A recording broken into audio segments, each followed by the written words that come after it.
प्रश्न संख्या 31, नन्नु शब्दार्थों काव्यम किसने कहा? तो ये किसने कहा था? विकल्प ए रुद्रट ने। विकल्प बी कुंतक। तो कुंतक मैंने आपको बताया कि कुंतक ने वक्रोक्ति संप्रदाय का प्रवर्तन किया था। और विकल्प सी इसमें मम्मट। तो मम्मट के ग्रंथ का नाम मैंने आपको बताया काव्य प्रकाश।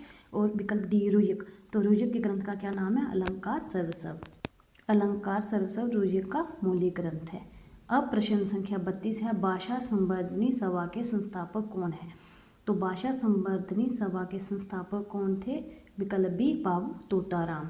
और बाबू तोताराम की एक पत्रिका भी निकलती थी, भारत बंधु, जो 1867 में एक साप्ताहिक पत्रिका थी, जो कहाँ से? अलीगढ़ से निकलती थी। विकल्प ए नवीन चंद्र राय। तो नवीन चंद्र राय भी एक प्रसिद्ध पत्रिका के लिए जाने जाते हैं। उनकी पत्रिका का नाम है ज्ञान प्रदायिनी पत्रिका, जो 1867 में लाहौर से निकलती थी। ये एक मासिक पत्रिका थी। अब प्रश्न संख्या 33 है, हिंदी साहित्य सम्मेलन की स्थापना कब हुई? तो ये कब हुई थी? जनवरी 1910 को। विकल्प डी इसमें सही है। ये सम्मेलन हिंदी भाषा, साहित्य और देवनागरी लिपि के प्रचार प्रसार को बढ़ावा देने के लिए था। ये एक प्रमुख सार्वजनिक संस्था है, जिसकी स्थापना कब हुई थी? जनवरी 1910 में। कहाँ हुई थी? वाराणसी में। और किसकी अध्यक्षता में? पंडित मदन मोहन मालवीय की अध्यक्षता में इसका पहला अधिवेशन हुआ था। कब हुआ था? 1910 जनवरी को। अब प्रश्न संख्या हमारे पास सामने क्या है? 34, सुदर्शन उपनाम किसका है? तो आपको बताना है सुदर्शन। पहले तो हमें पहले इनके चारों के नाम के उपनामों के बारे में पता होना चाहिए। तो हरिकृष्ण का क्या नाम? हरिकृष्ण किस उपनाम से लिखते थे? हरिकृष्ण प्रेमी उपनाम से लिखते थे। और विकल्प बी बद्रीनाथ भट्ट। तो विकल्प बी इसमें सही है। सुदर्शन जो है वो किस उपनाम से लिखते थे? बद्रीनाथ भट्ट के नाम से। और विकल्प सी जगदम्बा प्रसाद मिश्र।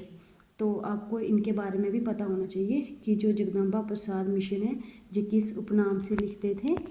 हितैषी उपनाम से लिखते थे। और विकल्प डी रामेश्वर शुक्ल। तो रामेश्वर शुक्ल किस उपनाम से लिखते थे? अंचल के नाम से लिखते थे। ठीक है। विकल्प ए हरिकृष्ण किस उपनाम से लिखते थे? प्रेमी के उपनाम से लिखते थे। विकल्प बी सुदर्शन किस उपनाम से लिखते थे? बद्रीनाथ भट्ट के नाम से लिखते थे।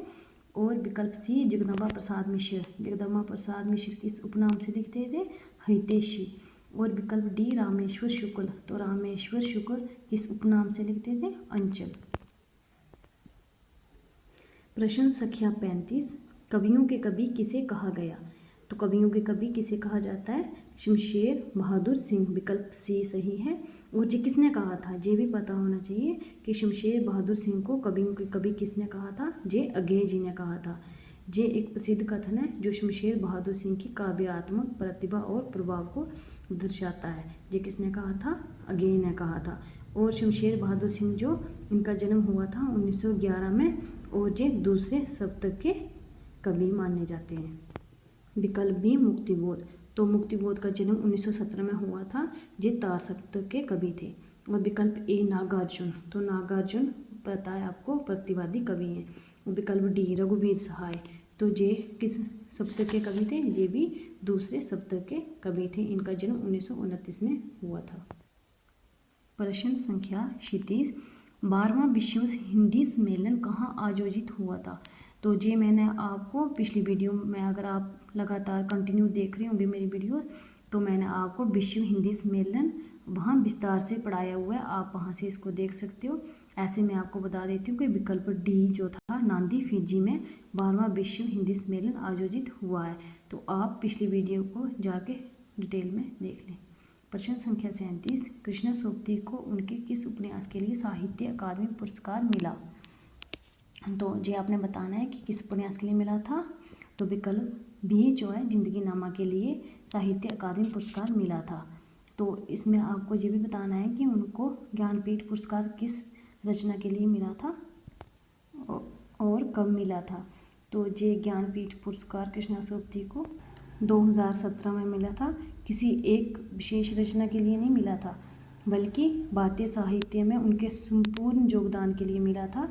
उन्हें ये पुरस्कार 2017 में मिला था। कौन सा पुरस्कार? ज्ञानपीठ पुरस्कार। और जिंदगीनामा के लिए कौन सा पुरस्कार मिला था? साहित्य अकादमी पुरस्कार मिला था। और कब मिला था? 1980 में मिला था। कब मिला था? 1980 में मिला था।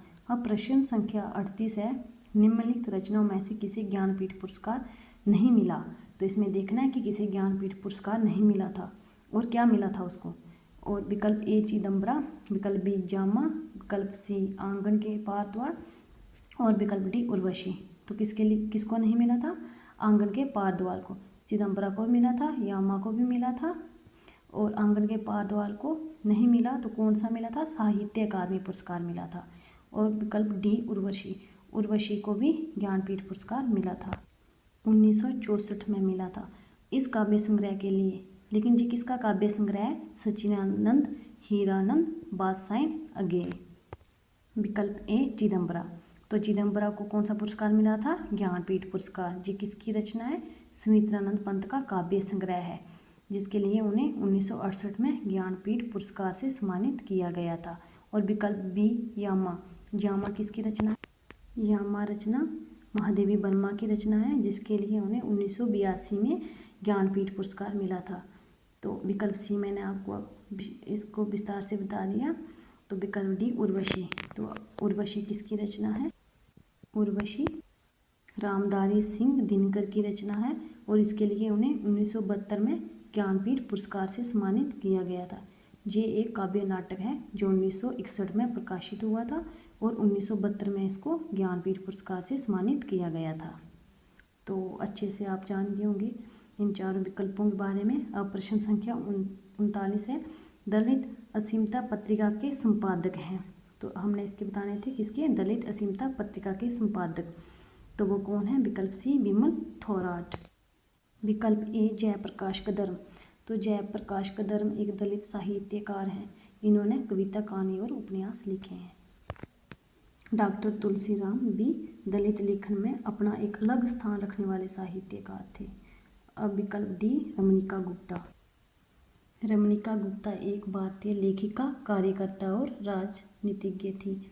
अब प्रश्न संख्या हमारे सामने 40 है, भागार्थ पत्रिका के वर्तमान संपादक कौन है? तो पहले तो हमें ये पता होना चाहिए कि इसके पहले संपादक कौन है। भागार्थ पत्रिका के एकांत श्रीवास्तव हैं। यह मासिक पत्रिका थी, कलकत्ता से निकलती थी। अब वर्तमान में इसके संपादक कौन है? विकल्प बी डॉक्टर शंभुनाथ। तो जो विकल्प ए रविंद्र कालिया, तो इनकी पत्रिका का भी आपको पता होना चाहिए कि इनकी पत्रिका का क्या नाम है। इन्होंने नया ज्ञानोदय पत्रिका का संपादन किया था। तो आज इस वीडियो में प्रश्न संख्या 40 तक हम समाप्त कर चुके हैं और प्रश्न नंबर 41 से हम नेक्स्ट वीडियो में कंटिन्यू करेंगे। तब तक आप मेरे इन दोनों वीडियोस को देख लें और अपने विचार कमेंट में ज़रूर रखें। अगर आपको मेरे लेक्चर अच्छा लगा होगा तो आप प्लीज़ लाइक, शेयर और सब्सक्राइब भी ज़रूर करें। Thank you, bye bye, take care.